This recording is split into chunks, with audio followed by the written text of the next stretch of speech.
আল্লাহ পাক চান যে আমরা যেন জান্নাতে যাই। যদি আমরা জান্নাতে যেতে না পারি পরকালে, একটা কারণে যেতে পারবো না, অনলি একটা কারণ, সেটা হলো আমাদের নিজের দোষে। একটা কারণ, যারা জাহান্নামে যাবে মানুষ এবং জিনদের মধ্যে, নিঃসন্দেহে মহাবিশ্বে তারা ছাড়া জাহান্নামে যাওয়ার উপযুক্ত কেউ ছিল না। ও জাহান্নামে যাওয়ার উপযুক্ত ছিল বলেই আল্লাহ পাক তাকে জাহান্নামে পাঠাবেন। আর যারাই জান্নাতে যাবে প্রত্যেকেই শুধু আমলের বদৌলতে যাবে না, বরং আল্লাহ পাকের রহমতেই যাবে। কেউই তার আমল দিয়ে জান্নাতে যেতে পারবে না। নবী সাল্লাল্লাহু আলাইহি ওয়াসাল্লাম এমন ভাষ্য বলছেন, ইল্লা আনা, আমিও না, ইল্লা বিরহমাতিল্লাহ, আমিও নয়, তবে আল্লাহ পাকের দয়া আমাকে ঘিরে ধরবে, আল্লাহ পাকের রহমত যাদের উপরে বর্ষিত হবে তারাই জান্নাতে যাবে। আমল দিয়ে যেতে পারবে। যত আমলই করি বলা যাবে না আমলের বদৌলতে জান্নাতে যেতে পারবে। আল্লাহ পাক দয়া না করলে হবে না। আল্লাহ পাক চান যে আদম সন্তান যেন জান্নাতেই যায়। এই কারণেই সৃষ্টি করা, এই কারণেই আপনার ওহীভিত্তিক গ্রন্থগুলো পাঠানো, এই কারণে নবী রাসূল পাঠানো, আলেম ওলামা সৃষ্টি করা, মানুষকে সতর্ক করা, হায়াত দেয়া, বারংবার জীবনে চলতে ফিরতে আপনাকে অ্যালার্ম করা হয়, আল্লাহর পথে ফিরে আসেন, আল্লাহর পথে ফিরে আসেন। অ্যালার্ম করা হয় না? বিপদ দিয়ে আপনাকে অ্যালার্ম করা হয় আল্লাহর পক্ষ থেকে। আপনি চলতে পথে হোঁচট খান, আল্লাহ আপনাকে অ্যালার্ম দেন, ফিরে আসুন। চলছেন বিপথে, আল্লাহ পাকে অ্যালার্ম দেন, ফিরে আসুন। আল্লাহ পাকের পক্ষ থেকে কিন্তু এগুলো আসে।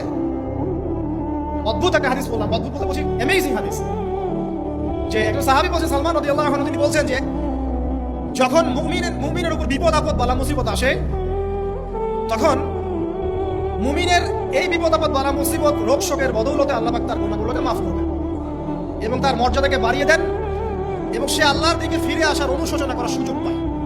আর যখন কাফের মুশরিক বা ফাসিক মানুষকে এইসব রোগ ব্যাধি বিপদ আপদ বালা মুসিবত ঘিরে ধরে, তার দৃষ্টান্ত সেই উটের ন্যায় যে উটটাকে তার মালিক বেঁধে রেখেছে, এরপর ছেড়ে দিয়েছে। সে উটটা বুঝতে পারলো না কেন তার মালিক তাকে বেঁধে রাখলো আর কেনই তাকে ছেড়ে দিল। কথাটা কি বুঝতে পারছেন? যারা আল্লাহ দ্রোহী, তাদের উপর যখন বিপদ আপদ বালা মুসিবত আসতে থাকে, তারা বুঝে না যে কি জন্য আসলো, কেন চলে গেল। কিন্তু মুমিন ব্যক্তি যারা মুসলিম, আল্লাহর অনুগত, তাদের বিষয়টা হচ্ছে এমন, বিপদ আপদ বালা মুসিবত রোগ ব্যাধি তাদেরকে আল্লাহর দিকে ফিরিয়ে নিয়ে আসবে। দেখুন, এই যে পৃথিবীতে নামিয়ে দেয়া, এরপর আল্লাহর পক্ষ থেকে ঐশী গ্রন্থগুলো পাঠানো, নবী রাসূল পাঠানো, আলেম ওলামা পাঠানো, আপনাকে হায়াত দেয়া, আপনাকে রিজিক দেয়া, এই শ্বাস নেওয়ার ক্ষমতা দেয়া, আপনাকে জ্ঞান বুদ্ধি দেয়া, বিবেক দেয়া, তিন বেলার খাবার, পোশাক, স্ত্রী সন্তান, কি দেয়নি আপনারা? এই যে সমস্ত নিয়ামতগুলো দেয়া, এগুলোর একটা উদ্দেশ্য, আপনি আমি যেন এটাকে উপলব্ধি করি যে এগুলো আল্লাহর পক্ষ থেকে আসছে এবং আল্লাহর দিকে আমরা অভিমুখী হই, এছাড়া কোনো উদ্দেশ্য নেই। সামনে যান, নূহ আলাইহিস সালাম, একদিন দুই দিনেই কি আল্লাহ পাক তার কওমকে ধ্বংস করে দিয়েছেন? 950টা বছর আল্লাহ রাব্বুল আলামিন সময় দিয়েছেন কওমকে, আল্লাহর দিকে ফিরে আসো, আল্লাহর দিকে ফিরে আসো। নবী দাওয়াত দিয়েছেন প্রায় 950 বছর।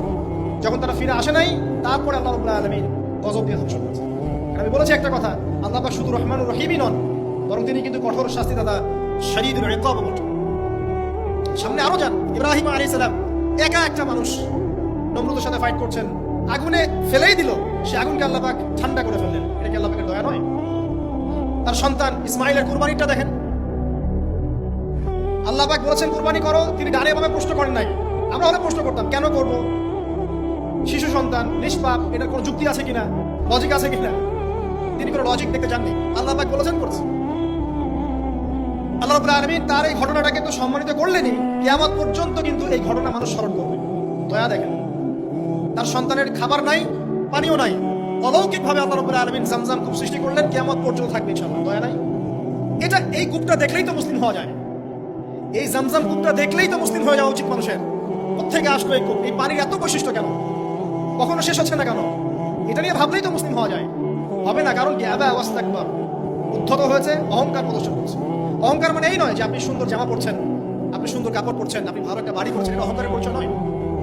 বরং অহংকারের পরিচয় হচ্ছে ফাতারুল হাক্কি ওয়া গামতুন নাস, সত্য জিনিস যেটা স্পষ্ট এটাকে অস্বীকার করা, আর অন্য মানুষের ছোট করা, তুচ্ছ তাচ্ছিল্য করা, এই হলো অহংকারের পরিচয়। ইউনূস নবীর কথা মনে আছে আপনাদের? ওই যে মাছের পেটের মধ্যে 3 দিন 3 রাত ঘুরছে, একজন নবী হয়ে তাকে এই অবস্থা ফেস করতে হচ্ছে। এক পর্যায়ে তিনি বুঝতে পারছেন যে আমার কিছু একটা তো ভুল হয়েছে। আল্লাহর কাছে হাত তুলে দোয়া করলেন, লা ইলাহা ইল্লা আনতা সুবহানাকা ইন্নী কুনতু মিনাজ জালিমিন। দোয়ার পড়ার সাথে সাথে আল্লাহ পাক বললেন, যাও মাছ তুমি রেখে চলে আসো। এটা কি দয়ার নিদর্শন নয়? শুধু তাই নয়, তাকে যখন দ্বীপে নামিয়ে দেওয়া হয়, তিনি অসুস্থ ছিলেন। আল্লাহ পাক সূরা সাফফাতের মধ্যে বলেছেন যে আমি তার পাশে লাউ গাছ উৎপন্ন করলাম। কোন গাছ? খেতে পারেন, এর শাক এবং এই যে ফল, এটার মধ্যে নিঃসন্দেহে এমন এমন কিছু উপাদান আছে যেটা হয়তো আমরা জানিও না, আবিষ্কার করা হয়নি। তিনি সুস্থ হয়ে গেলেন আলহামদুলিল্লাহ। কোথায় যাবেন? যে কোনো জায়গায় যান। নবী ঈসা আলাইহিস সালামকে চতুর্দিক থেকে আক্রমণ করছে ইহুদিরা, আল্লাহ রাব্বুল আলামিন তাকে এমন হেফাজত করলেন, তার কাছে তাকে উঠিয়ে নিলেন। এটা কি দয়ার পরিচয় নয়? এই যে একটু আগে তেলাওয়াত করলো শুরুর আগে নবী মুসা আলাইহিস সালামের ঘটনা, বানু ইসরাইল একটার পর একটা অবাধ্যতা করেই গেছে। আল্লাহ পাক তারপরেও তাদের কাছে নবী পাঠিয়েছেন, নবী মুসাকে পাঠিয়েছেন।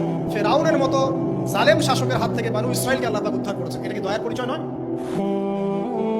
নবী মুসা আলাইহিস সালাম গাছের নিচে বসে আছেন, খাবার নাই, বাসস্থান নাই, কিচ্ছু নাই, বরং তার গায়ে একটা অপবাদ দেওয়া হয়েছে তিনি নাকি একজন মানুষকে খুন করেছেন, অথচ তার ইন্টেনশন সেটা ছিল না। তিনি একটা ঘুষি দিয়েছেন লড়াই থামানোর জন্য, ওই এক ঘুষিতেই সেই ব্যক্তি ডেড। এবার তিনি গাছের নিচে বসে দোয়া করছেন, রব্বি ইন্নী লিমা আনজালতা ইলাইয়া মিন খাইরিন ফাকির।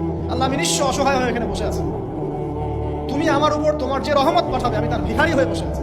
দোয়া করার সাথে সাথেই শুআয়ব আলাইহিস সালামের মেয়ে হেঁটে হেঁটে চলে আসেন। তিনি স্ত্রী পেলেন, তিনি শ্বশুর পেলেন, একজন নবী পরিবার পেলেন, বাসস্থান পেলেন, চাকরি পর্যন্ত পেলেন।